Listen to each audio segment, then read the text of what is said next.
this wasn't a win necessarily for my financial gain. I wanted to win this to, help the people I care about. And now I'm in a position to do that. And it feels great. What does it mean to be the winner of Big Brother and the first Black winner of Big Brother? To be the winner of Big Brother is already a tremendous honor. So to be not only a winner of Big Brother, but now the first Black winner in BBUS history is it's an amazing feeling. I came in the season having my own personal reasons to win, but I also wanted to crown a Black winner for the culture, and to be that, that person, that representative for the game and the Black community is it's amazing. It's a great feeling, and something I'll never forget. And with the unanimous vote. So how did you think those votes were going to go down? Did you know it was unanimous? Who did you feel like you had to convince? I thought it might have been 7-2. There were two votes I was a little iffy on. Brittany, not because I have a bad relationship with Brittany. I just knew she was very close with Big D or Azza. So I was like, might not get that one. But then Kyland, just because of, the last time I saw him, we weren't exactly in the best of moods. So I wasn't sure how that was going to go. But I mean, they both voted for me. For Kyland, I tipped my cap to him because that shows he was still able to evaluate how I played the game simply from a game perspective and put any of our last differences aside. So I think that speaks to who he is as a person. And I appreciate all the votes because helped me get a good check. Yeah, well deserved.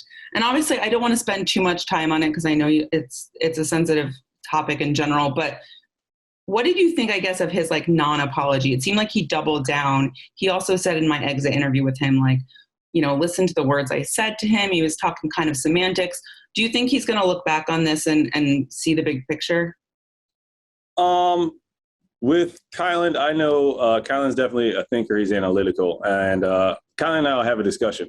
I think what he said and how it was perceived, I think that's where we had a little bit of a difference of opinion. But we'll have a conversation about that. We're two grown men. We can sit down, have a conversation about it, be cordial. And, Kyland is not someone I feel like I could ever hate, nor do I think Kyland is a bad person.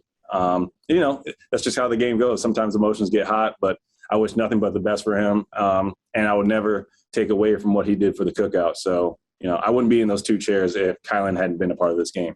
And so nothing bad to say about Kyland. The incident was what it was. We're going to talk about it and move forward. Yeah. So the Cookout, the most successful Big Brother alliance in history, I would say.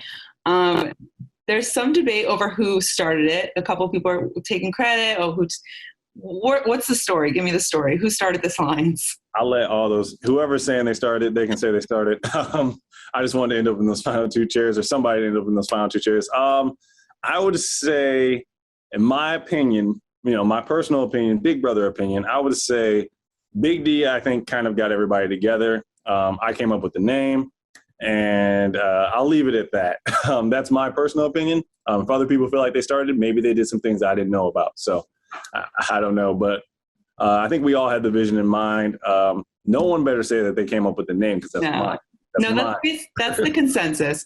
Yes. All right. Well, then whatever. Whoever else started it, I don't care. Yeah. The consensus, Big D got everyone together.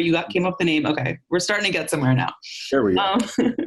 So had it been, and now it seems like Azza would have brought you to the end. Do you think you would have had a harder time beating her? Do you think it probably would have been the same? I think I probably would have had a little bit more of a run for my money with Azza.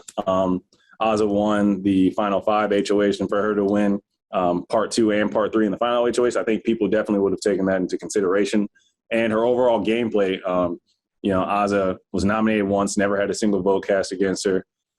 Truthfully, out of all the members of the Cookout, she was probably the most honest with everybody else and had the most relationships in the jury. So, I don't think it would have been a landslide if I would have won at all. I think Azza played a great game, and I think she would have given me a run for my money, no doubt. Well, speaking of that HOH that she won, did you throw that? Because I don't think we were all clear if you did or not. I didn't throw that competition, actually. Okay. Azza beat me fair and square. I just couldn't get those balls to stay on that grass, and she did. So, no, I would never – she earned that win fair and square. I've thrown a lot of competitions, but that wasn't one of them. Yeah, because you were throwing some, so sometimes we couldn't tell. A few, maybe like a few, 1 or 2. Okay. If it had been Azza and Big D in the end, who do you think you would have voted for? That's a tough one. My loyalty wants to say Big D, and also I know a lot of kind of the social manipulation game that Big D did played a very strong social game. But I also think Asa played a strong social game in her own right. So I'm going to professionally plead the fifth on that one and just let somebody else answer that, and that can be their problem. Okay, I'll take it. I know the one tough question I have to ask you is that week that Tiffany won the HOH, you were really upset with her. You were not happy. No. Do you think you're being too hard on her? Do you think that was warranted? Well, Tiffany made history. So like I get it. And she was straight up. She was like, I wanted to make history. I was like, you did. But now I got to go on the block. And I had just seen the block 2 weeks in a row. I would say from a Cookout perspective, I don't think it was unwarranted. I think multiple members of the Cookout felt a little some type of way just from her winning. But I mean, truthfully, looking back, it all worked out. So it doesn't really matter. But yeah. Tiffany is a legend in this game. She always will be. And she's one of very few people, if any, who have won back-to-back HOHs. So she won it. She put a bigger target on her back, and that worked out in my favor. So it's fine with me. Well, I'm also glad you said that because I feel like there were a few moments, and it wasn't you speaking, but I think you were in the room a few times where like I felt like Big D was kind of, and even Kyland a little bit we're saying like the girls weren't doing as much as the guys, right? Like, oh, we're carrying them or something. Do you feel like that was fair? I felt like everyone in the Cookout contributed to the Cookout success in their own way. Some people won competitions. Other people were positioning themselves well in the house to make sure to influence others to be like, hey, Kyland's not actually a target, or hey, Xavier's not actually a target. And then when it came time for, the members who had played a strong social game to then start winning competitions, they did. So I won't take away from any member of the Cookouts game at any point in the season, because I think everything that every member did got us to the final six. And I don't think I can, take away from any type of strategy that clearly worked. Yeah, for sure.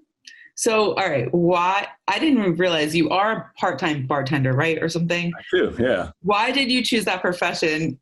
Because you knew they were going to ask you how to make drinks, right? You knew that was going to happen. Yeah, I didn't care. I was like, go ahead, ask me to make drinks. From the seasons I've seen, there's not a bunch of liquor that gets brought into the Big Brother house. So I was like, usually it should just be beer and wine. And truthfully, with the type of bartending that I do, I only am given a certain amount of alcohol. Like I'm not a full bar that you would see in like a Miami club. Like I just have a limited number of drinks. Sodas. Yeah, it's a wedding. People aren't out here trying to get crazy. They're just trying to have a good time.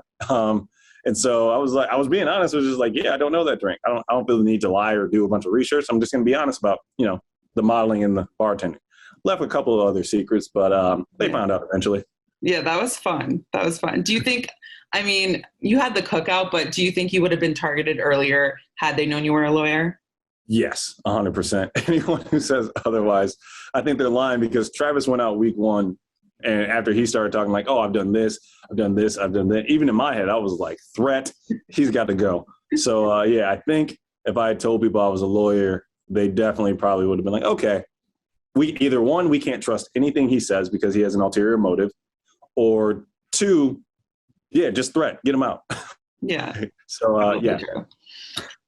So you have obviously the biggest prize in BB history right now. Any big plans to travel? Any big purchases, saving? What are you planning? First and foremost, I want to set some money aside for my nephew. That was my big motivation coming into the season, outside of, helping crown the first Black winner. I made a promise to my brother that I would always do what I can to look after my nephew if ever I could. And with him gone, this helped me kind of keep that promise. I'm going to take care of a little bit of student loan debt. A law degree's a little expensive. And then, help my family and friends out with as much financial issues that they're having as I can. This wasn't a win necessarily for my financial gain. I wanted to win this to, help the people I care about. And now I'm in a position to do that. And it feels great. Yeah. So if they ever asked you, are you interested in playing Big Brother again? I'm gonna need a break for a little while.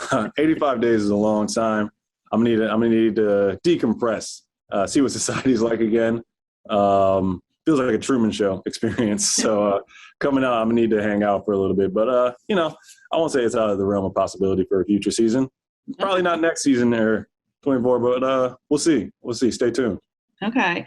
And what are you most excited for now that you actually get your phone, get to go out of the house? I want to truthfully, I just want to go see my family. I haven't seen my family for 85 days. I haven't even been in contact with them for 85 days. So like, as soon as I can get on a plane and go see them, that's what I want to do. And I'll hit up my homies too. Be like, hey, I'm sure they'll probably be like, wow. So drinks are on you. And I'll be like, no, maybe next time.